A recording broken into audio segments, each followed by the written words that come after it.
முருகானந்தம் கொலை குற்றவாளிகளை கைது செய்.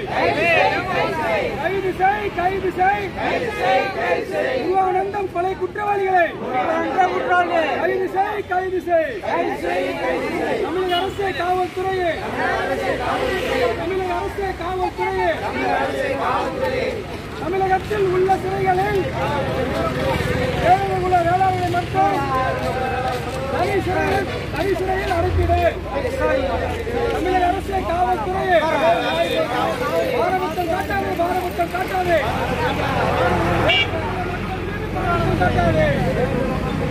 தமிழக அரசு காவல்துறையே சிறையில் உள்ள எம் மக்களுக்கு பாதுகாப்பு வழங்கிடு. காவல்துறையே சிறையில் உள்ள எம் மக்களுக்கு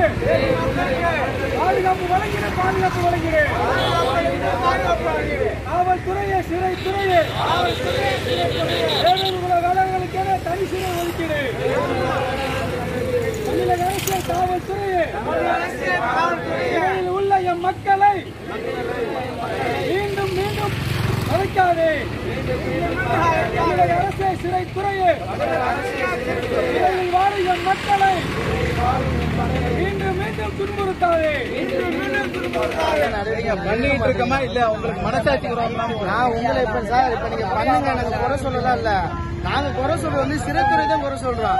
சிறைத்துறை தான் நாங்க கண்டிக்கிறோம். நாங்க உங்களை நாங்க எதுவுமே சொல்றது சிறைத்துறை மேல நடவடிக்கை என்ன நான் ஒரு நிமிஷம் சார். முத்துமன படுகொலை நான் இங்க வந்து அனைத்து படுகொலையை தான் நாங்க பாக்குறோம். இந்த கொலையை முத்துமன திருநெல்வேலியில கொண்டாங்க, சிறைத்துறையில கொண்டாங்களா சார் உங்களுக்கு தெரியும் நினைக்கிறேன். அதுமே என்ன தனித்தனி பிளாக் தான் போடுவாங்க. திருநெல்வேலியில வந்து தனித்தனி பிளாக் போட்டு அன்னைக்கு ஒரு நாள் இரவு மட்டும்தான் ஒரே பிளாக்ல போட்டு கொலை பண்றாங்க. மதுரையில அந்த பிளாக்கே இல்ல. எங்களுக்கு நீங்க அந்த தனி பிளாக்கே கிடையாது.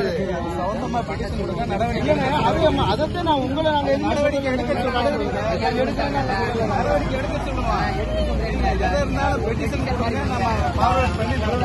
சிறைத்துறை ஐஜிக்கு அனுப்புவோம். ரிப்போர்ட் கொடுங்க சார்.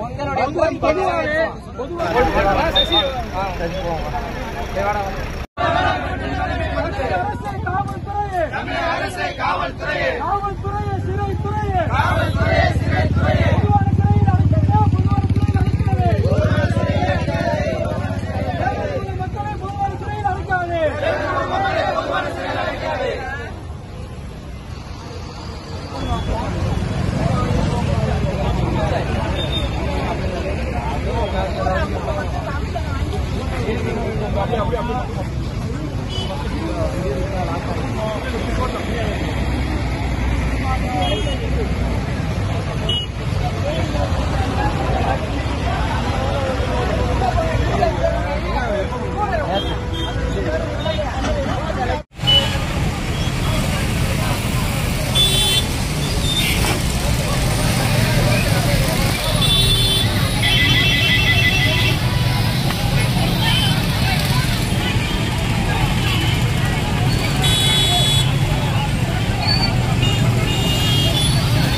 வணக்கம்மா. எதனால நேற்று இந்த பிரச்சனை நடந்தது? எதனால தம்பி படுகொலை செய்யப்பட்டாரு? முந்தா நாள் நைட்டு வந்துட்டு 11 மணிக்கு வந்து வீட்டுக்கு வந்தான். என்னப்பான்னு கேட்கும் போது இந்த மாதிரி வாய்தாக்காக வந்தேன் அப்படின்னு சொன்னான். சரி ஒன்று சொல்லிட்டு காலையில் எப்பயும் போல் 6 மணி 7 மணி இருக்கும்.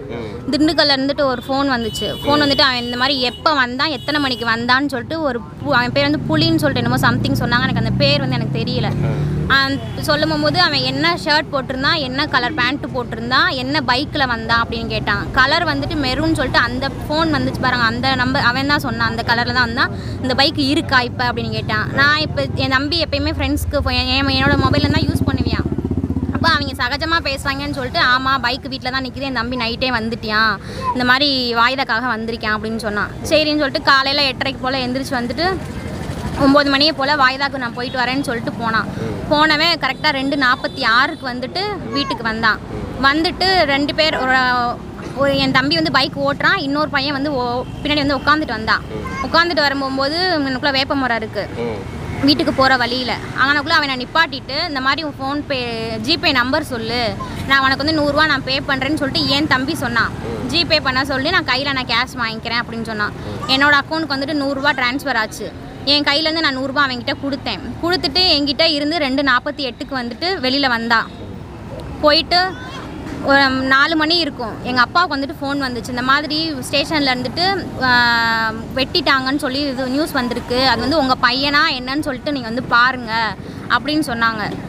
சரின்னு சொல்லிட்டு எங்கள் அப்பா என்ன நினச்சிட்டாங்கன்னா எப்பயுமே நம்பிக்கை வந்து பிட்டப்புன்னு சொல்லி தான் கூட்டிகிட்டு போவாங்க. அவன் 2 வழக்கு தான் இருக்கு. ஆனா அவனுக்கு வந்து 26 கேஸ்ன்னு சொல்லிட்டு இப்போ நேத்து தான் சொல்றாங்க சார். நேத்து தான் சொல்றாங்க. அந்த தம்பி ஈடுபட்டதா இல்ல புட்டப் கேஸ்? நான் வந்துட்டு இப்ப சித்திர திருவிழாக்கு கூட சமீபத்துல இப்ப வந்தான். சித்திர திருவிழா அன்னைக்கு சாயந்தரம் தான் வந்தான். பைக் தொலைஞ்சது வந்து 2 நாளைக்கு முன்னாடி தான் தொலைஞ்சிச்சு. இவன் வந்தது வந்து சித்திர திருவிழா அன்னைக்கு தான் வந்தான். அப்ப இவங்களுக்குள்ள சுத்திட்டு திரியிற போகும்போது இப்ப இவன் இருக்கான் அப்படின்னு சொல்லிட்டு இவன் டார்கெட் பண்ணி தூக்கிட்டு போயிட்டாங்க.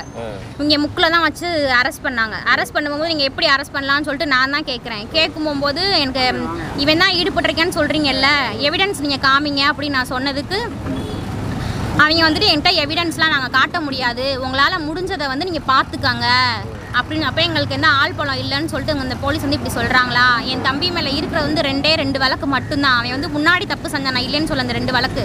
ஆனால் இப்போ வந்துட்டு அவன் ஒழுங்காக தான் இருக்கான். மிச்சம் 24 கேஸுமே பிட்டப்பு தான். ஏன்னா எல்லாமே பிட்டப்பு தான் போடுறாங்க. உள்ளே போக எங்கள் அப்பா எடுக்க இந்த மாதிரி இருக்க விட்டியுமே உள்ள தள்ளுறாங்க. இப்போ கடைசியா சிறையில இப்போ ஒரு 2 மாசம் இருக்கும். 2 மாசம் இருக்கும். இப்போ சிறையில அதுவுமே பிட்டப் கேஸ் போட்டு தான் உள்ள கொண்டு போறாங்க. இப்போ சிறையிலே வந்து தம்பிக்கு ஏதோ ஒரு சின்ன வாக்குவாதம் நடந்துச்சு மாட்டு சமூகத்தினால. மற்ற சமூகங்கள் இருக்கக்கூடிய சிறையில ஏதோ இருந்த இவ தம்பியை தூக்கி போட்டதா சொன்னாங்களே. ஆமா, அடிச்சு ஒத்த சிறையில லைட் கீட்டு இல்லாம ஒரு சிறைக்குள்ள ஓட்டு அடைச்சு வச்சிருந்தாங்க. அடைச்சு வச்சு 10 நாள் உள்ளே